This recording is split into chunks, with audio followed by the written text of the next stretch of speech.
So we start off our pull-up series with a horizontal row. This is one of the big, huge advantages to using gymnastics rings or suspension strap handles, is it makes this exercise very simple and easy to get into. This is still a pull-up. You are grabbing something and pulling yourself up, so it is a member of the pull-up family.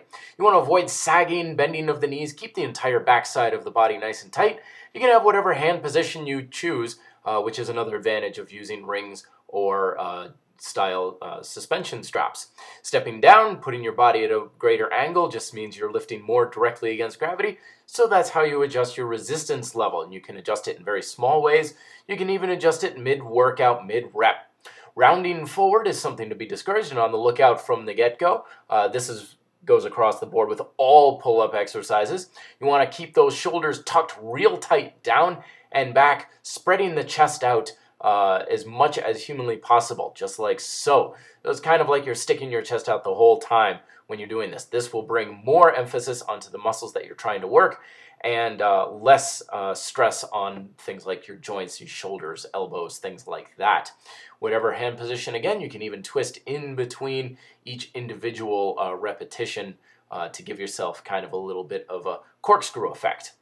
From there, we move on to a vertical style pull-up. The ideal height for handles is where your fingers are touching, but you have to kind of stretch to reach with your palms. Feet right in front of the hips and pulling straight up. Full range of motion all the way up, all the way down, keeping the shoulders down tight. Again, avoiding rounding forward is often the case. You also want to avoid lifting up with the hips, which often happens with this type of exercise, which just turns it back into the row.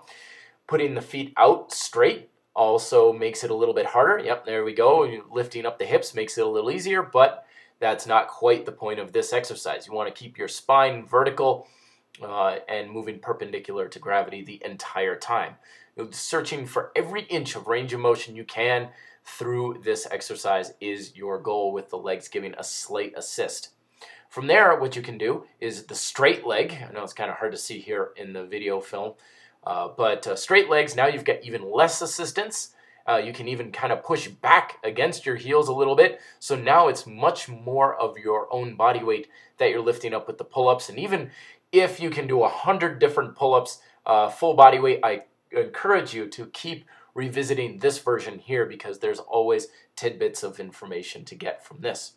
From there, we go with a cross-legged version. It's just, again, a little bit harder. So now instead of two legs assisting, we only have 1.5, and then we can go with the full one leg assistance. Once again, we're just taking less and less assistance from the legs and putting more workload onto the arms. Then from there, we can get into the full body pull-ups, which I recommend doing more of a jumping style pull-up, where for a brief moment you have your entire weight suspended on your hands. It gives the grip a good chance to be able to adapt to having your full weight on the handles. And the higher you put the rings or the handles, the harder this is, because it simply means there's less time of your feet on the ground and you have a little bit more resistance throughout the full range of motion. From there, I recommend doing half reps. Half reps on the bottom rep. A lot of times people jump into pull-ups and they often shirk that last few inches at the bottom of a pull-up. Not dead hanging, mind you. This is keeping the muscles in the back tight at all times, but through doing the half reps, you build up the necessary strength to then move on to more of a full range pull-up, just like this example here.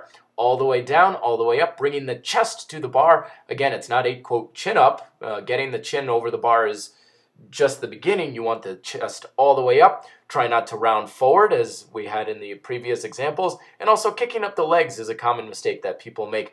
It's okay to do for once in a while or when you're just beginning, but ultimately you want to make sure that the entire backside is completely contracted, glutes and hamstrings, and fully still in order to engage in the ultimate pull-up. Questions at reddeltaproject@gmail.com. Until then, be fit, live free.